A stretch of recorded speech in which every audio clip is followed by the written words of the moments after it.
everyone, this is Katie. And John. And Ellie, and Meredith is our lovely actor today. We are from HHA, and this is our Minute Monday segment.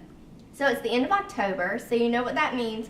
Halloween. We're talking about Franklin Street, large crowds, costume parties, and possibly drinking.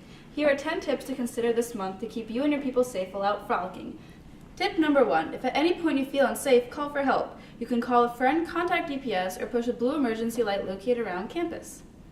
Tip number 2, keep a buddy with you at all times. The buddy system may seem silly to you and your friends, but is important because anything can happen in the busyness of Halloween and Chapel Hill. Be aware where you are, who you're with, and keep an eye on your buddy. Tip number 3, before stepping out in your best dressed costume, ask yourself, is this costume offensive to specific people or groups? Ask a friend or even Google it. Take time to think about how it may affect others. Some of these next tips pertain to you if you decide to drink alcohol. Tip number 4, food is always a good idea, but especially if you plan on consuming any alcohol before, during, and after drinking. Tip number 5, hydrate. Alcohol dehydrates you, and the best way to combat dehydration is to consume water. While you're out, you can alternate alcoholic drinks and water.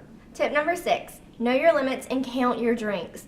That way you know exactly how much alcohol you've consumed and when you've reached your limit.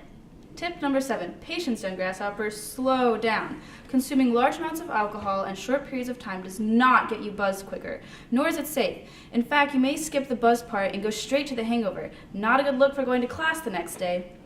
Tip number 8, keep your eyes peeled. Where are you? Who's around you? Where's your drink? Be aware of your surroundings. Your safety could depend on it.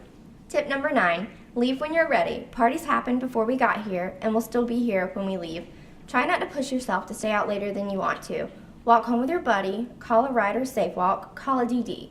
Never drink and drive regardless of the situation. Tip number 10, lastly, have fun. Being safe will not take away from any of the fun you have during Halloween. Be aware, be safe, and enjoy yourself. Have a happy Halloween!